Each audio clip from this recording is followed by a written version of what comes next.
Picasso hizo mucho mal. Pablo Picasso hizo mucho mal. Son palabras tuyas. Sí, pero eso tiene un fundamento que yo, de la experiencia que he tenido en el mundo del arte, de mi vida, lo que he vivido y lo que estoy, y el último proyecto en el que he estado, el sentido que le encuentro al arte es desde la perspectiva de la identidad. Entonces, en la época que vivió Picasso, no se hablaba de identidad, se hablaba de otras cosas, se hablaba de mercado, se hablaba de lo bonito, de lo feo, del gusto, de una serie de asuntos, que eso es todo política, pero él, que era un genio, tenía la inteligencia de transformar todo y convertirlo en... O sea, Picasso no tenía una identidad, él cogía las energías y las transformaba. O sea, no tiene obra propia, Picasso no tiene... Su obra no es identitaria propiamente, y eso, él llegaba al estudio de los compañeros y amigos, aparte apoyado por las galerías y el mercado, evidentemente, porque Picasso tenía toda la fuerza de haber sido un líder en una revolución como la española. Es decir, estaba usufructando un bien de una trascendencia superior y las galerías se lo rifaban como natural. Él tenía la capacidad de transformar eso y convertirlo en dinero, sí o sí, era así. Entonces, él llegaba al estudio de un compañero, podía transformar aquello, y él llegaba a París, claro, eran tiempos que la información no fluía. O sea, podía llegar a París mañana y él con todos los apoyos transformaba. O sea, desde esa perspectiva, entiendo que el legado que ha dejado de que puedes llegar al estudio de un compañero y coger esa energía, y eso no puede ser. O sea, no puede ser que el legado de Picasso esté en esa línea. O sea, eso lo tenemos que limpiar. Estación La Cala, donde los nidos construyen pajaritos. Juntos en su radio de acción. Eduardo Cajal, herrero, escultor, artista. Bienvenido a Estación La Cala. Es mayo del 2026. Estamos a las afueras de Huesca, en medio del campo. Lleva días lloviendo. Así que hay olor a hierba mojada. Gracias por recibirnos. Gracias a vosotros. Naciste en 1956, Eso en es. Los Monegros, en Fraella. Eso es. ¿Cómo era la tierra? Yo la recuerdo muy dura, pero no tengo recuerdos de dolor, ¿vale? Era una energía dura en el sentido, lo veo ahora. Todo eso, tierra, piedras, pero maravillosa. Has dicho que tus padres eran puros. ¿Qué quiere decir que alguien es puro? Pues que tuvieron la suerte de disponer de su tiempo y de su potencial. Tuvieron una particularidad que ninguno de los dos tuvo que gestionar una herencia. Entonces, vivieron la vida desde la perspectiva de lo que sentían. Y eso les generó unos caminos que era puro desde la perspectiva de que hacían lo que sentían y lo que ellos les motivaba. No tuvieron la problemática de tener que gestionar el pasado. Como pasaba los herederos que se quedaban en las casas, tenían que generar y gestionar el pasado. Mi padre y mi madre, los dos, tuvieron la suerte de no tener ese problema, de vivir libres. Eran más bien en clave profesional, no tenían patrimonio, tenían que estructurar una vida. Y era en base a lo que sabían. Mi padre sabía de ovejas y mi madre sabía de coser. Y también sabían de buscarse la vida, de tener que, con lo que ellos sabían, vivir. Desde esa perspectiva digo la pureza de los dos. Que eso fue un hecho que les tocó vivir así. O sea, tuvieron ese destino. Porque si mi padre hubiera sido el mayor de los tres, tenía que haber estado mentalmente en otra dimensión, que es la dimensión de atender no su energía, sino la de el grupo, ¿no? Pues sí, yo desde esa perspectiva lo digo. Y con 5 años llegas a la ciudad de Huesca a vivir con tu familia, tus padres y tu hermano mayor. ¿Por qué os trasladáis? Pues bueno, yo lo que está hablado con mis padres después, pero en ese instante nosotros simplemente veníamos porque venían ellos.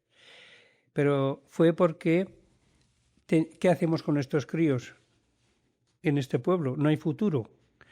No tenían recursos para llevarnos de internos, que había una opción de que subir a salesianos de interno, entonces tuvieron que trasladarse todo su proyecto de vida y venir a Huesca para darnos colegio, es la explicación que hubo, no hubo otra. ¿Qué hacemos con estos críos? A Huesca sí o sí. Y lo dejaron todo, lo traspasaron y aquí buscaron varias vías para buscarse la vida y la que más encontraron fue la de una pensión, que era la pensión Gerosa. Intentaron buscar una carnicería, pero mi padre no podía, él hizo su cálculo porque era muy inteligente para lo que manejaba, que eran los corderos y el cerdo, pero con la vaca no podía. Y dijo, no puedo montar una carnicería, que si no gestiono la vaca aquí nos arruinamos. Con total, decidieron coger una pensión, la pensión Gerosa. Y os venís a Huesca para que los chicos tengan escuela. ¿Dónde aprendes más en esos años? ¿En la escuela o en la pensión de tus padres? No, en la pensión. La pensión aprendía mucho porque es que ahí había unas personas increíbles que eran los trabajadores de las fábricas que venían y lo contaban todas las peripecias y yo, claro, hablaban de cosas, de máquinas y bueno, aquello era una explosión de... Sí, aprendí mucho. Lo que pasa que la escuela, la escuela la conocemos todos. La condición de la escuela es que tienes que ir, sentarte en una silla, quieto, parado, 4 horas seguidas, tienes que escuchar a un hombre o mujer que viene, te cuenta unas historias, te las tienes que creer por la fuerza y luego las tienes que... O sea, el mecanismo para mí era aterrador. Había un pensamiento que tenía en mi mente que era, pero vamos a ver, si estudiar es imposible, ¿qué hago yo aquí? Para mí estudiar era imposible, pero conceptualmente, yo era un crío y me lo preguntaba. Para mí era un trauma, porque claro, el futuro pasaba porque había que estudiar, vamos. Pero el mecanismo de estudio a mí no me iba bien, porque, o sea, no podía ser. Entonces, claro. Pero escuchas a todos esos obreros que pasan por la pensión, Sí. Y empiezas pronto a conocer un oficio, el del metal. Sí, porque ahí hablaban, y sobre todo se hablaba de una cosa que entonces era alta tecnología, que era la mecánica, los tornos, el torno. Había uno que era tornero y hablaba del torno. Para mí eso era como una especie de energía, bueno, ya ves, como subir a Marte. Y se me quedó esa cosa de torno en la cabeza. Y cuando tuve el desencuentro con el colegio y dijeron los curas a mis padres, oye, mira que este chico aquí, dice, mira, mejor llevarlo a la residencia, que ya había unos talleres y tal. Entonces mis padres, claro, lo que dijeron, bien. Y me llevan allí y me encuentro que ahí había tornos. Entonces para mí eso fue una revolución. Digo, hostia, pero este es el torno. Entonces mi mente cambió porque me di cuenta que ahí era mi lugar. Digo, Que era un espacio para aprender el oficio. ¿Y tenía que ver algo con un orfanato? Sí, no sé. Era la residencia provincial. No sé por qué razón, salesianos llegaron a la conclusión que en vez de ir ahí, porque los talleres de la residencia provincial los gestionaban los salesianos, porque la Diputación hizo un acuerdo con salesianos y los talleres antiguos que había los trasladaron allí. Y bueno, pues ahí estábamos. ¿Y cuándo te reconoces por primera vez como herrero? Cuando empezó con el metal. Ahí tuve una conciencia sobre la cosa. Entonces me di cuenta de la trascendencia de que ahí no podía fracasar, que era lo mío. Digo, si aquí fracaso estoy perdido, esto es lo mío. Entonces, pues bueno, ahí me metía a muerte y sufría, porque aparte del oficio había que estudiar, claro. Pero me metía y lo saqué. Pero tenía ese punto de conciencia de la cosa. ¿La relación profunda es con el metal o es con el fuego?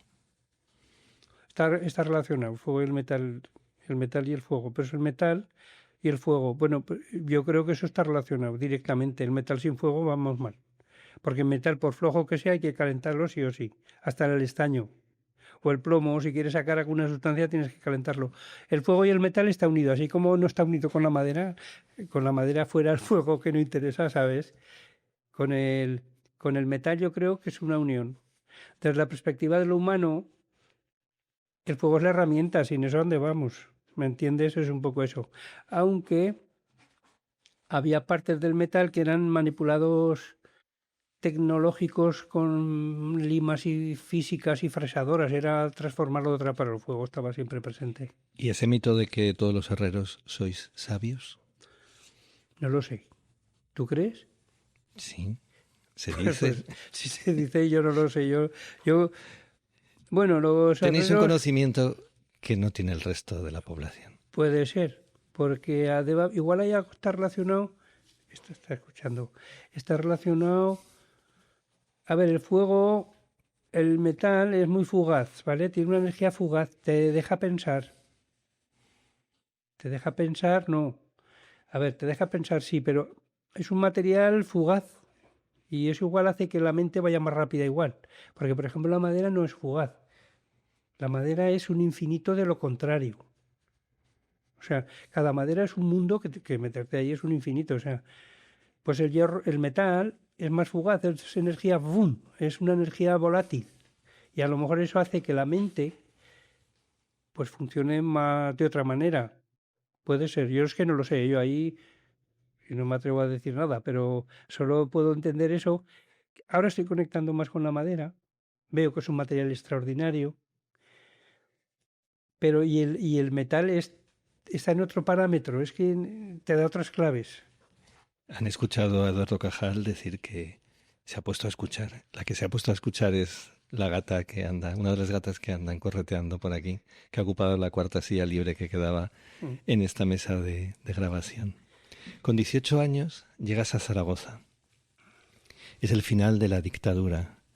¿Te implicas de alguna manera en los movimientos sociales y políticos de la época?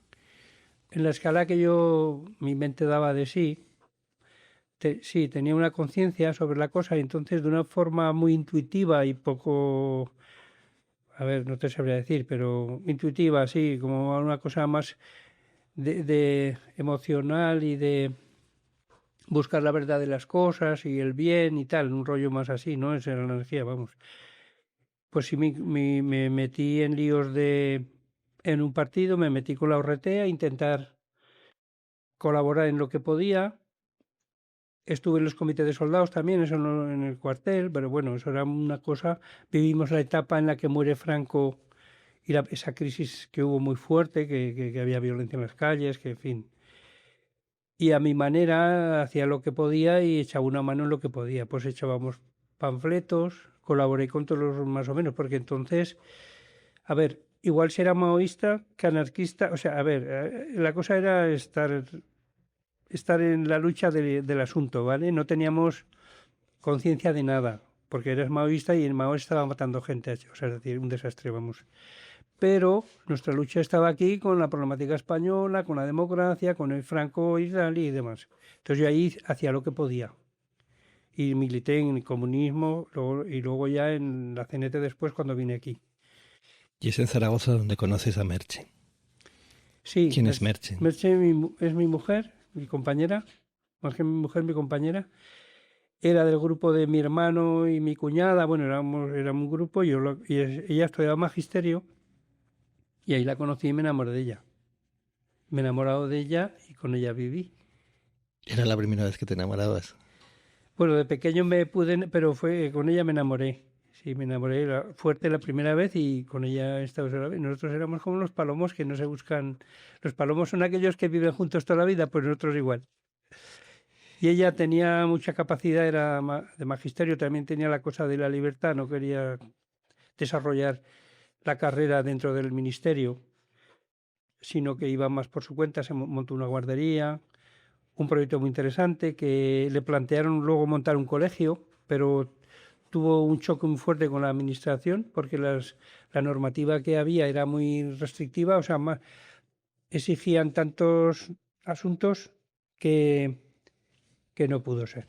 Entonces, Eso ya es en Huesca. en Huesca, Porque sí. volvéis a Huesca. Sí. ¿Volvéis a Huesca por una razón importante o...?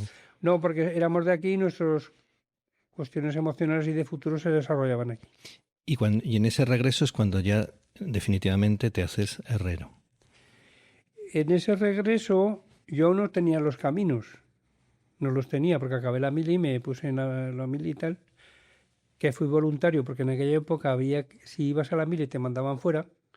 Yo estaba estudiando ahí la parte que me seguía de formación profesional el siglo II y entonces fui voluntario. Bueno, resulta que luego vine a Huesca a desarrollarme y no encontraba, bueno, pues había que buscar. Trabajé desde albañil, trabajé en un taller de reparación de grúas, en un taller de artesanía y de ahí a luego me monté en la herrería yo, solo.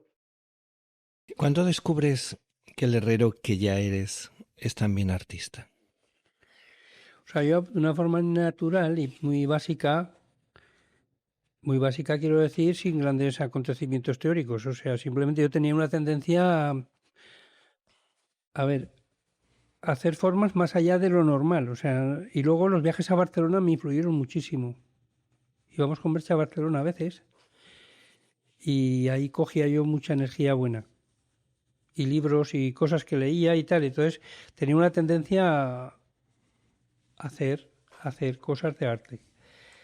Pero aún no de una manera muy confirmada. Llegó un momento en que, porque monté una herrería que se dedicaba a cosas normales, a hacer ventanas, y monté una herrería fuerte, ¿qué tal? Pero llegó un momento en que lo dejé, no podía con eso. Digo, esto es un rollo porque es que ahí no se te respetaban los procesos de trabajo en orden, ¿sabes? Ahí era más especulativa la cosa. O sea, y lo dejé, lo traspasé y demás y me puse a estudiar ingeniería medio por ahí. No podía seguir con eso. El modelo, no hubo un problema del oficio, sino cómo todo eso se transmitía en trabajos en la sociedad, ¿no? Entonces yo eso no a mí no me cuadraba, ¿no? Sin embargo, cuando eliges la vertiente, vamos a decir, estética, sí que siempre buscas que lo que construyas tenga una utilidad. Haces escaleras, haces armarios, sí, haces claro, chimeneas. hay una parte, sí. ¿Te quedas más tranquilo si además de ser bello sirve para algo? Sí, son dos niveles de energía distintos. El hacer, sí, yo si algo servía para algo, tendría una estética y la búsqueda de la belleza a través de esa acción. Y luego existía la cosa de lo que llamo yo acción pura, que es la forma por la forma. Tú te encierras en un espacio y me puse un reto de hacer una exposición, no de diseño o de elementos de uso, como la Nautilus, por ejemplo, sino un reto que me puse a hacer, bueno, unas esculturas. Presenté un proyecto en la calle y hice un montón de piedras maravillosas. Arte puro en el sentido de que no servía para nada.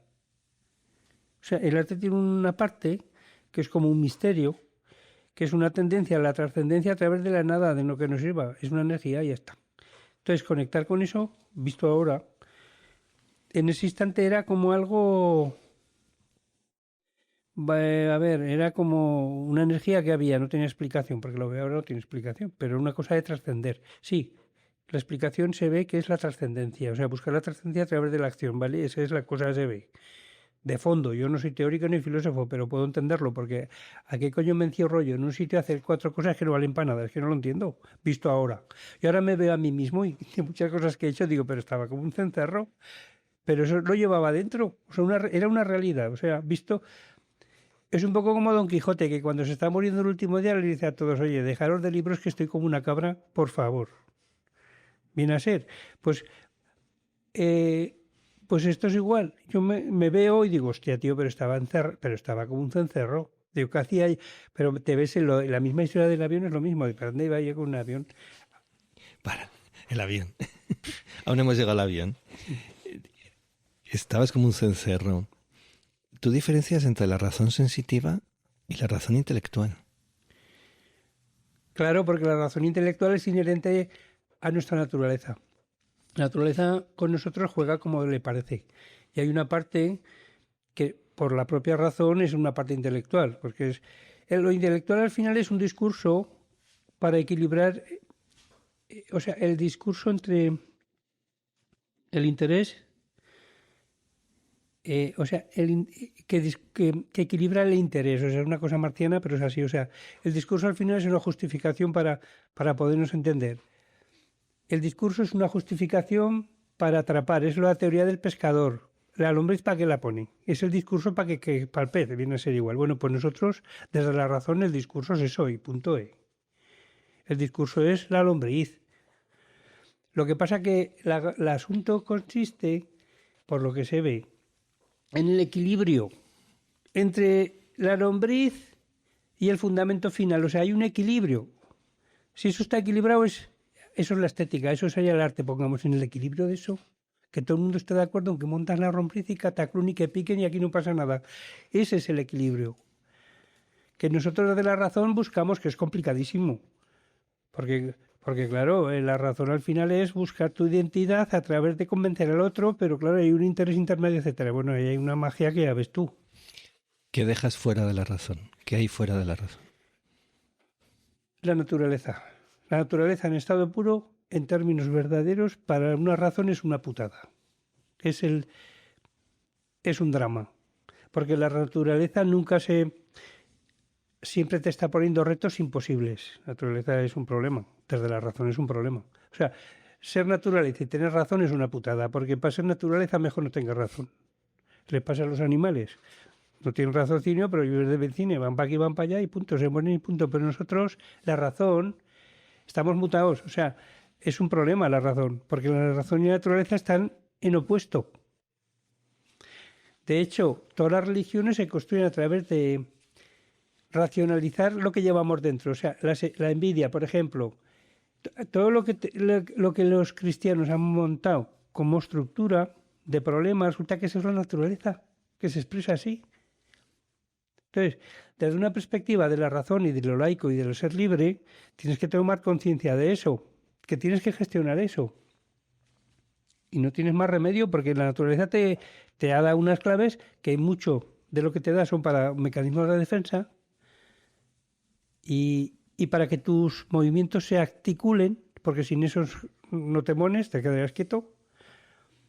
Y entonces desde la razón gestionar eso es un follón. Por ejemplo, los animales no tienen ese problema. Si pega, por ejemplo, Freddy con la gatita, si se acerca a Freddy le pega un arañazo y le jode el ojo y fuera. Bueno, pues nosotros tenemos que gestionar todo eso.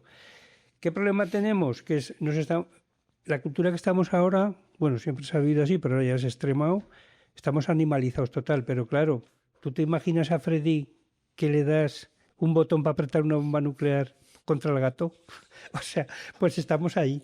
O sea, no utilizamos la razón para controlar la naturaleza. La naturaleza solo piensa en procrearse y búscate la vida. Y la envidia para que tú salgas adelante y el otro no lo hace. Esto es un follón esto y medio, ¿vale? Pero desde la razón tenemos la obligación de gestionar eso. Si no, estamos teniendo toda la inteligencia, pero en clave que utilizamos la razón en clave negativa. O sea, es el demonio que anda. Eso en términos para podernos entender es siempre el demonio va adelante. Unos 3 o 4 metros. El angelico va detrás medio dormido, se cae para aquí, se cae para allá, y mientras el otro ya lo ha montado. Y yo creo que estamos ahí. Vamos a hablar de Ángeles y Demonios. 1992. Ay. Ese año de inflexión en la historia de España, viajando con Merche, con tu pareja, descubrís en una chatarrería de Almansa un avión que ha sufrido un accidente. ¿Lo compráis? Uh-huh. Y os lo traéis a Huesca. Voy a hacerte 2 preguntas que son distintas, creo que son muy distintas. La primera es ¿por qué lo compráis? Y la segunda es ¿para qué lo compráis? ¿Por qué lo compráis? Bueno, lo compramos porque teníamos las perras para comprarlo, eso para empezar. Porque sin las perras hubiera sido imposible. Porque no podíamos haber pedido un crédito para eso porque no estábamos en esa escala, no podíamos. Habíamos tenido un trabajo muy potente de la escuela, de la oficina de turismo, lo habíamos cobrado, de Huesca. Y fuimos, te cuento antes un poco, fuimos a Sevilla a ver la Expo con 100.000 pesetas de una escultura que habíamos vendido. Entonces, a la vuelta, con la cabeza como los grillos, cuenta después de la Expo. La Expo fue un lugar raro porque era una fenomenología total, todo lo contrario o lo opuesto a lo que sería la gran destrucción, pues a la gran creación. Eso era un infinito de cosas y de cosas en la cabeza. Bueno, en fin. Total, que cuando volvimos, íbamos por el lado correcto de la carretera y lo vimos. Para mí los aviones son algo que, en fin, con que nada paramos, pero aquello había que ver qué era aquello, porque un avión en medio de una chatarrería y tal. Y nada, empezamos a investigar y lo vimos como un espacio, evidentemente, un espacio que se podía hacer con él.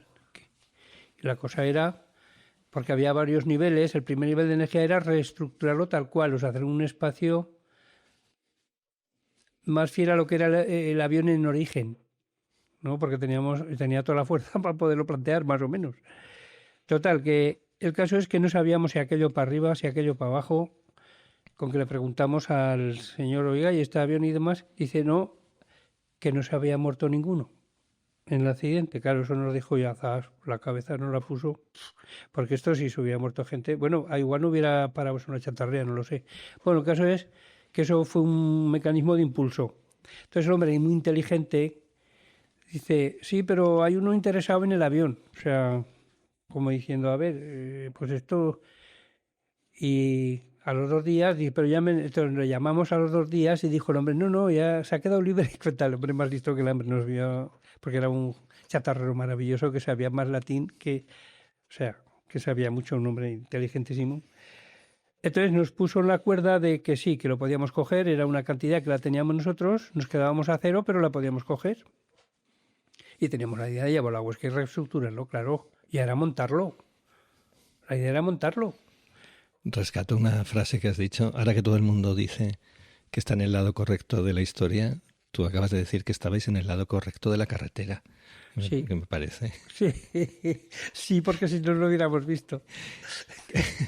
El avión estaba parado y detenido en medio de un terreno durante años. Sí. Es más, creo que hay un momento que el viento por su cuenta casi lo devuelve al aire, ¿no? Sí, el tema que es un avión cuando está en trozos es muy ligero, entonces es que el aire se lo mueve rodando, como si fuera una hoja. ¿Vale? Y cuando lo trajimos tuvimos que lidiar con todo ese tipo de cosas que nos venía de sorpresa.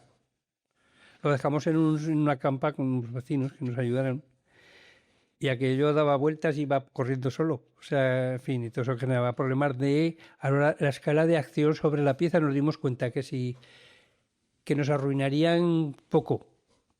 Digo, con esto no podemos, imposible. Porque no se podía manejar, o sea, la escala no era, o sea, era una escala inmanejable. Con lo cual, en la primera cometida casi nos arruina, pero dijimos, bueno, retirada, los vecinos se enrollaron muy bien, dije, bueno, pues lo guardamos nosotros y a ver qué pasa. Y estuvimos esperando desde el 92 hasta el 2004, en espera, con varias crisis, que para arriba, que para abajo, porque intentamos sacarlo, pero es que el año 93 fue el año de la crisis más gorda de España, después de la Expo, si os acordáis. Una crisis que nosotros no estábamos al tanto de eso, porque como nuestra escala no era grande, iba funcionando, pero claro, al comprar el avión y pretender hacer el proyecto, la escala era mayor, y en esa escala mayor la cosa estaba fatal. En España, con la retirada. Y en el 2004 empieza un proyecto que se llama Transhumancia Cultural. Sí, en 2004 empieza Transhumancia Cultural porque hay un poco de una historia. Yo empecé a colaborar en la dirección de Arco, en diseño de objetos y cosas, cuando estuvo de director Chimo Lizana, que es un artista de Huesca. Que ese chaval, cuando estudiaba en la Escuela de Artes, iba a la vida de Gómez a inspirarse todos los días. La vida de Gómez resulta que la había hecho yo todo con esmerilaos y tal. Bueno, la etapa mía del taller, cuando ya hacía piezas de arte, de arte aplicado y tal, pues la vida de Gómez la hice junto con Torrijos, es un artista de Huesca, y fue todo un esmerilado, toda una pasada. Bueno, total, que iba el chaval ahí a inspirarse. Después acabó siendo director de Arco y me localizó. Y tuve una colaboración con él, 2 colaboraciones, y entonces le dije, hablando con Merche, le digo, ahora es el momento de traer el avión a la nave, porque lo teníamos en otro sitio, que voy a ir, prepararemos unas reuniones que vengan allí y tal, y justo. Nada, estaba el avión en la nave, y las reuniones que hacíamos con los segundos directores de Arco de Arquitectura, que eran 2 amigos, las hacíamos en la nave. Y claro, llegaron, vieron aquel avión y montamos un proyecto ya. Porque montamos una organización con 4 personas, Merche, Pablo, Héctor y yo. Y el proyecto era que ese avión iba a recorrer Transhumancia España, cultural, Europa. Claro, Transhumancia cultural. Era el proyecto con lo que presentamos a Arco. Y entonces Arco, sí, dije, vale, nosotros apoyamos el proyecto, pero tenemos que hacerlo nosotros por cuenta nuestra, es una empresa. Y sí, lo hicimos. Teníamos capacidad para hacerlo. Ellos arquitectos, yo en el taller controlábamos todo. O sea, veníamos de abajo, o sea, éramos capaces de controlar, no había un intermediario, nosotros dominábamos aquello. Tuvimos la suerte de conectar con un taller en Huesca muy potente, gente muy maja, Chizalosa se llamaba, y nos echaron una mano en lo concreto puro. Lo concreto puro era todo ingeniería inversa. Al final había que pasar a la normativa de corrodaje, fue un follón. Y teníamos que trabajar el día anterior siempre para decir cómo había que hacer el día siguiente. Era ingeniería inversa, no era producción lineal, ¿vale? O sea, para resolver cualquier cosa había que estar 1 hora pensando. Para trasladarle al otro, mira, esto hay que hacerlo, ¿sabes? Que es un modelo de trabajo. Ingeniería inversa es más intuitivo, experimental, que funciona y luego se documenta, era el modelo. Eso. Y eso. Y el interior del avión se convierte en una sala de exposiciones, de teatro, de danza, Espacio para la acción y de comunicación. música. ¿Hasta sí. dónde llegáis geográficamente? Hemos llegado a Suiza, a Holanda, toda Holanda, Suiza, a Inglaterra, Londres y País de Gales. Allí estuvimos como representantes culturales de Gales en las Olimpiadas 2012. Y ahí lo que hicimos una transhumancia de Gales y todo ese material que era comisariar. Porque la transhumancia es la energía de aquí y la energía de allá se unen. Perdón, montasteis el avión en un barco para llegar hasta el Reino Unido. Sí, claro. Uy, hay una historia. Y llegáis a un puerto y ¿qué hace? A Londres, se llegó a Londres y de Londres en carretera marchó hasta País de Gales, al Swansea, que lo inauguramos en el centro del agua, o sea, un museo que hay ahí en Swansea. Y instaláis el avión y empiezan a pasar cosas allí dentro. En el avión pasan cosas como, por ejemplo, pues artistas uno pues hace una acción performance que es envolver el avión en unas mantas que hacían en Gales en la época antigua. Bueno, en fin, hay acciones, cada artista se expresa. Todo eso queda documentado. Y lo tenemos todo, se entregó en el Centro de Historia de Gales.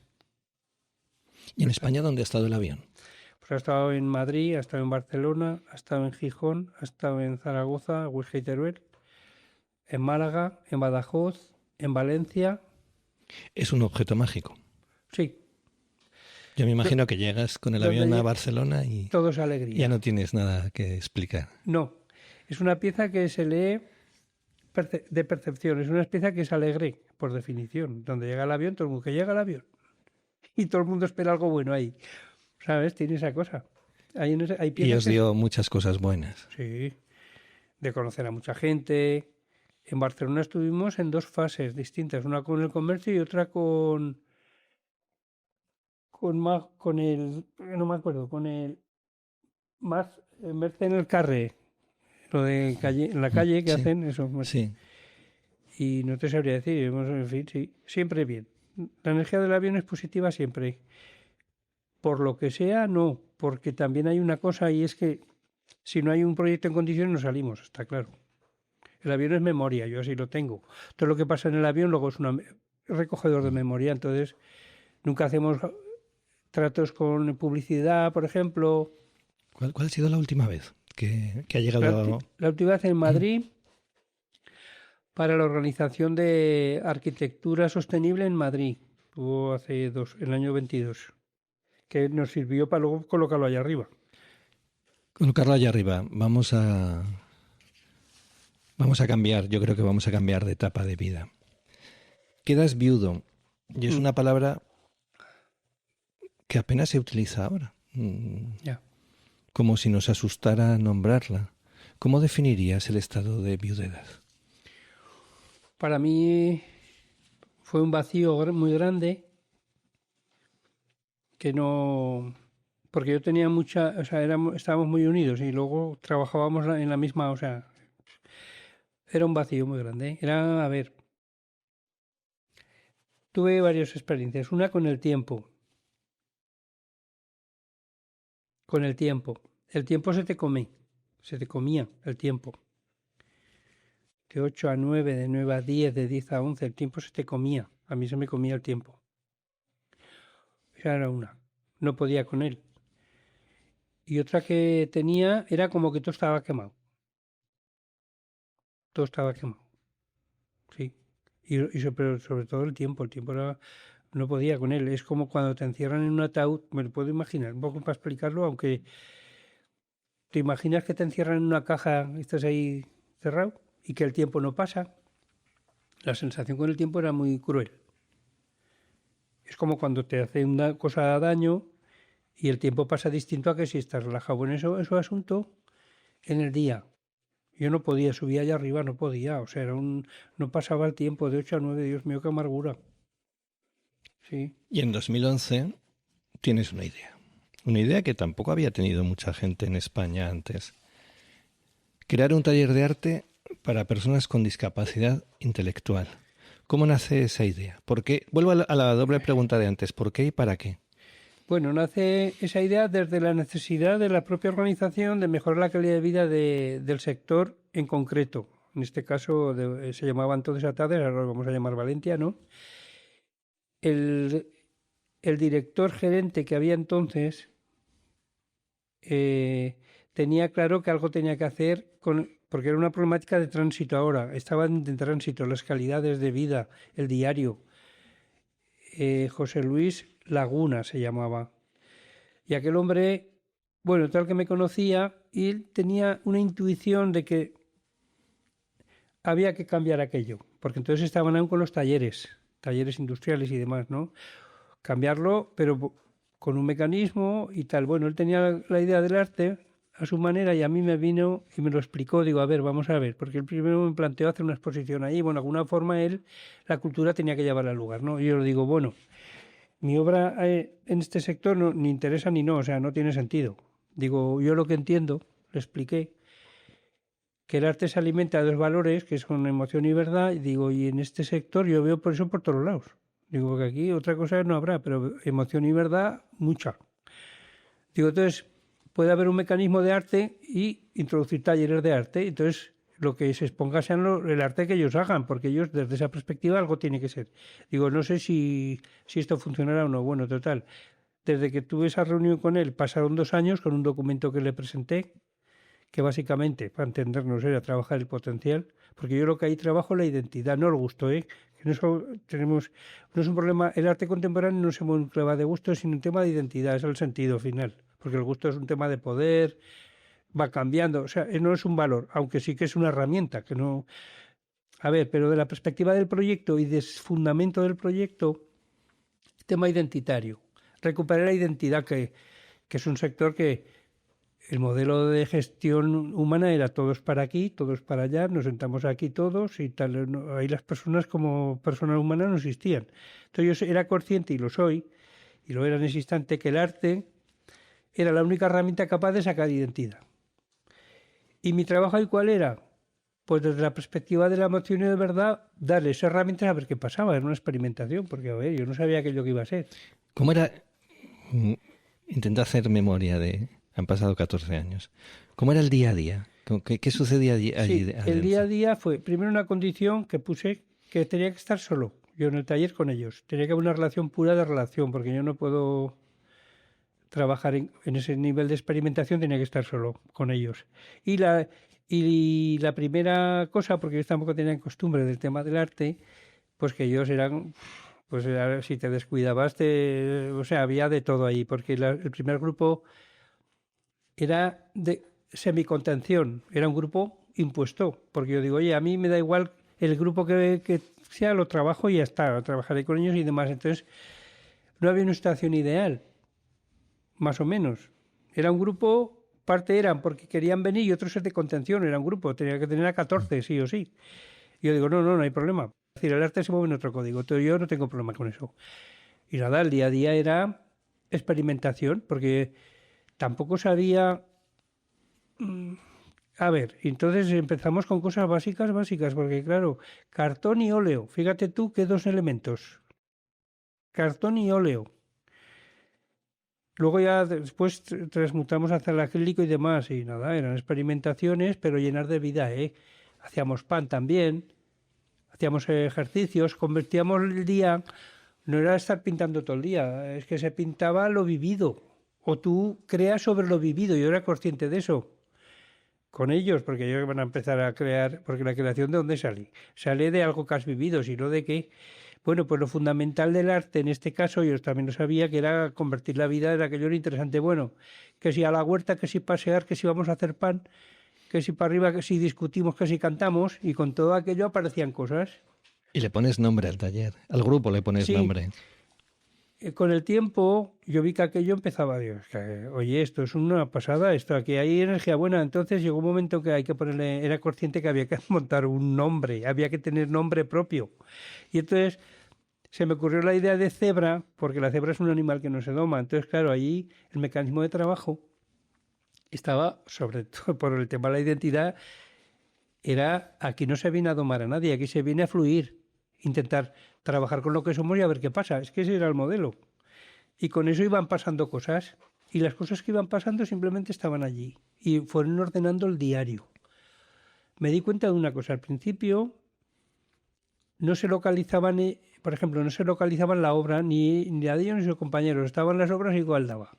Pero me di cuenta con el tiempo que era una cosa educacional. Porque a base de hacer, cada uno localizaba la obra de ella y de su compañero. Irene, por ejemplo, cualquier obra que vea en el taller te dirá obra de quién es. Y al principio no pasaba, tú estaba asustado porque digo, vamos, estamos hablando de identidad y resulta si no localizan eso. No. Era un problema que es un sector que ha venido totalmente marginado desde pequeñitos. Cuando son pequeños hay un primer choque con la sociedad, con la familia, con el padre y madre, que tienen que reencontrar con esa realidad muy compleja. Entonces, en general se le sale del circuito. ¿Tú habías tenido relación antes con personas discapacitadas, No. intelectual? No. No, había leído un libro muy bueno de psicología que hablaba de la problemática en Francia. Yo sabía los porcentajes, las problemáticas políticas, que aquí, por ejemplo, eso sí que lo sabía, que aquí, como no había una política desarrollada, pues el sector estaba todo en los pueblos, escondido en casas, era un estigma social, todo eso sí que lo sabía. Pero no había tenido una relación con el sector, no. Pero claro, cuando yo llego al proyecto, ya se había estructurado la sociedad, o sea, ya había lugares y organizaciones que acogían y que tenían un mecanismo de proyectos, que es cuando yo me incorporo, desde la perspectiva de que los gestores buscaban mejorar. Y en esa mejora es cuando aparecemos gente como yo, que aparezco de milagro, porque yo, bueno, de milagro entiéndeme, el gerente me buscó, pero a ver, yo no soy un experto ni psicólogo, yo soy una persona que vive la vida simplemente. Yo nunca los veía no veo al sector como una parte perjudicada físicamente, sino que los veo que son así, la naturaleza se ha expresado y punto. Y con eso trabajamos. Desde la perspectiva del arte es un valor, es una aportación a lo humano, a la naturaleza, al mundo. La naturaleza construye mentes racionales que son las que dominan y mentes tranquilas, yo veo mentes tranquilas que no dominan, simplemente fluyen. Claro, se ha apoderado la razón violenta, la razón al final es militar, es una problemática de narices, porque la razón al final es yo tengo la razón porque tengo la razón y punto. Soy el que razona y tú no razonas, pues tú me tienes que obligar, tú me tienes que obedecer. O sea, la estructura racionalista es así. De las verdades, construyen verdades. Oye, la religión construye verdades y todo esto se tienen que creer, la razón también construye verdades, que hay que hacerles caso porque si no te llevan a la cárcel. Por ejemplo, tú tienes un hijo, la razón ha construido una verdad que es que tienes que llevar a tu hijo a la escuela, porque si no te viene la Guardia Civil a casa, ¿qué hace usted con ese hijo? Pero tú no tienes el derecho o ¿qué hacer en esa escuela? Dios mío, si me lo sientan 4 horas ahí para escuchar a uno que dice lo que ha leído, que ni lo ha bebido y tal y cual, y nadie puede decir nada. O sea, estamos en un modelo que la violencia, como si se racionaliza, no pasa nada. ¿Tú creas ese taller cuando estás camino ya, más que de la edad adulta, estás camino de la vejez y estás 14 años? ¿Qué aprendes? ¿Qué aprendes? ¿Qué te cambia la vida ese taller? ¿En qué te cambia la vida? A ver, el entrar yo al taller y tener esta experiencia, para resumir un poco, pero a ver cómo me puedo explicar, hay una cosa que es que me ha permitido vivir 2 veces. Porque las experiencias de vida, cuando son de esa intensidad, son como vidas dobles. Vides 2 veces, vides 4, depende, ¿no? En mi caso, he vivido 2 veces. Una experiencia que es imposible teorizarla. O sea, eso o lo vives o no. No es algo que se pueda aprender. Es una experiencia Y entonces, desde esa perspectiva, yo ahí me he reafirmado en todas las teorías que he tenido a la hora de crear mis formas, la relación que he creado con el entorno, con el mundo del arte. Todo eso a mí la experiencia aquí con el sector me ha pulido la mente, me la ha refrescado, me ha aclarado cosas que las tenía claras, pero hasta que no las vives no las puedes. O sea, me ha dado la palabra, cosa que si no hubiera vivido yo no tendría la palabra, yo no podía hablar del sector ni nada, o sea, ni eso teóricamente no se puede funcionar. O sea, eso lo vives o imposible. Yo por lo menos, que soy del hacer, yo puedo hablar a través de lo hecho, como el avión. Yo puedo hablar a través de lo hecho con el proyecto de avión, el resultado sociológico y tal y cual, y lo que ha ocurrido. Si no, no puedes hablar, es imposible. Bueno, las teóricos, hay quien es capaz de hablar sin vivir. Bueno, los profesores todos hablan y no lo han vivido muchos, otros no. Bueno, en fin, es igual. El caso es que a mí me ha servido para vivir una experiencia, tener una palabra y pulirme por dentro yo. Y de las teorías, de la identidad, por ejemplo, el tema del arte, yo tengo una conciencia clara de que el único fundamento del arte en lo contemporáneo es la parte identitaria, la necesidad de expresarte más allá de lo convencional, etcétera, y es el fundamento. Por eso yo insisto tanto en la identidad. No es un tema de gusto, es un tema de identidad, porque el gusto es manipulable, te puede gustar o no, eso es subjetivo dentro de un código más político y de poder, pero la identidad no, la identidad eres tú, tus experiencias y con lo que has vivido, pues oye, lo haces. Y esa ha sido tu segunda vida. El 31 de diciembre del 2025 dejas el grupo Zebra y empiezas lo que parece que va a ser la tercera vida. La empiezas entre gallinas, herramientas, sí, amigos y gatos, aquí, en este lugar donde nos has recibido. ¿Dónde estamos? Pues estamos en el Corral de Martal, que es en homenaje a mi madre, que es la que con mi padre montó esto, que es un lugar donde ellos construían y creaban y engordaban cerdos y corderos y se lo pasaban de maravilla. Cuando vinieron del pueblo, aquí sintieron toda esa liberación.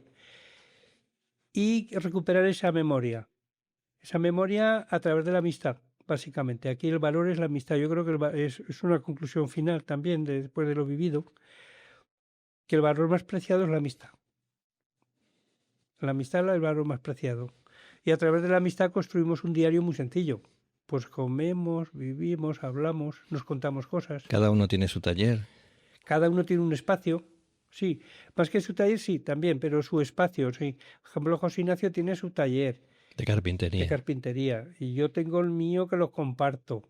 Porque ahora he creado un taller para mí que no lo tenía, porque como estaba ahí arriba no tenía ni tiempo. Pero ahora me he liberado de una parte de mí que estaba totalmente atrapada en el proyecto, porque yo cuando me levantaba por la mañana tenía que cuadrar en la cabeza 5 o 6 variables para subir y no tenía energía para más. Ahora eso, como no lo tengo, me he liberado. Y me ha dado tiempo para meterme aquí y reconstruir el espacio para el compartir. El compartir a través de una estructura microeconómica para que todo sea posible y todos estemos de acuerdo aquí. Y tienes un plan. Tengo un plan, sí. A los 70. Sí. Tengo un plan que es montar aquí una exposición permanente, o sea, un espacio expositivo en ese espacio, en el espacio taller antiguo. Y ese espacio al que está señalando, como todos los demás, un día estuvieron llenos de cerdos, de corderos. De pajas y corderos. Y ahora están llenos de herramientas, de libros, de obras de arte. Sí, eso es. Sí, el espacio no ha cambiado a nivel de arquitectónico, pero sí que el uso ha cambiado. Pero guarda esa cosa del tiempo, que historia es total, ya ves. El tiempo, o sea. Una sala de exposiciones. Sí. Un lugar, bueno, no exactamente, sí, también, pero un lugar para el arte, un lugar para el arte. En espacio libre, vacío, espacio vacío, un lugar para el arte. Entonces, exposiciones habrá, seguro, pero habrá proyectos. Seguro que bajaremos aquí con los artistas, haremos algo. Eli, el mago que está aquí, Eli, presenta, porque él está en clave vida, tiene 50 años y está en clave proyectos. Pues aquí es un lugar para desarrollar el proyecto. El mago, el escultor, el carpintero, el herrero. Sin mago, él y el mago. Tenemos a Paco el escultor, Paco Gracia, José Ignacio el carpintero, que es el líder de los carpinteros de Huesca, de los buenos, de los que han dado el alma. Luego, Paquito, que es un amigo que se dedicaba a los toldos, que es un otro fuera de serie. Paquito es de los que todo lo que te cuentan lo vive. Ha cazado un gorrión, pues te lo cuenta. Ha cazado 2 conejos y te cuenta cómo hasta se los ha comido y eso. O sea, los perfiles son... Y luego Fernando, y luego un grupo de músicos. Aquí estamos un grupo de gente que esto lo necesitamos. Si no tuviéramos esto, yo por ejemplo, si no tuviera esto, no podía estar porque ¿qué haría en casa por la mañana? O sea, no podía ser. O sea, esto es como una necesidad. Una necesidad con un cielo azul Sí. que no es normal. Sí. Lo que tenéis encima de la cabeza. Ya. Eduardo, acabamos siempre nuestros episodios proponiendo una lista de palabras y pedimos, es un esfuerzo, después de todo el esfuerzo de la conversación, este es el gran esfuerzo, que a cada palabra intentéis responder con una palabra o una frase muy corta, no mucho más, incluso con un silencio, si no hay nada que decir. Vale. Empezamos. Sí. Alienación. Mal. Objeto. Bien. Tecnología. Muy bien. Obrar. Bien. Religión. Mal. Razón. Mal. La respuesta llega después de varios movimientos de la mano. Lo pongo a la altura de la religión. Es que es un problema la razón. Es más difícil de contestar con una palabra, ¿eh? Trascendencia. Misterio y realidad. Teoría. Fundamental. Acción. Razón de ser, imprescindible. Razón de ser, imprescindible. Dios. Naturaleza. Identidad. Búsqueda, objetivo. Pureza. Fundamento. Estética. Misterio. Familia. Trascendencia. Arte. Misterio. Soledad.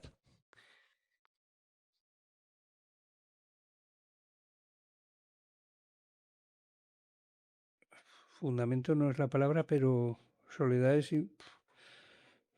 es necesaria. Eduardo, nos quedan unos segundos de programa. Todavía puedes salvar a Picasso. Sí, vale. Picasso era un tipo genial, español maravilloso, pero hay un problema, solo hay un problema. El problema de Picasso no es con él y con su... Es que no puede quedar un legado que consista en que le robes la identidad a tu vecino. Ese es el problema, no hay más. Es la identidad. El problema de Picasso es un problema de identidad. Y ya está. Gracias, muchas gracias. Hemos estado un año sin poder grabar nuevos episodios de nuestro podcast. Para nosotros ha sido muy importante regresar a Estación La Cala y hacerlo en tu compañía. Muchas gracias. Vale, a vosotros, gracias.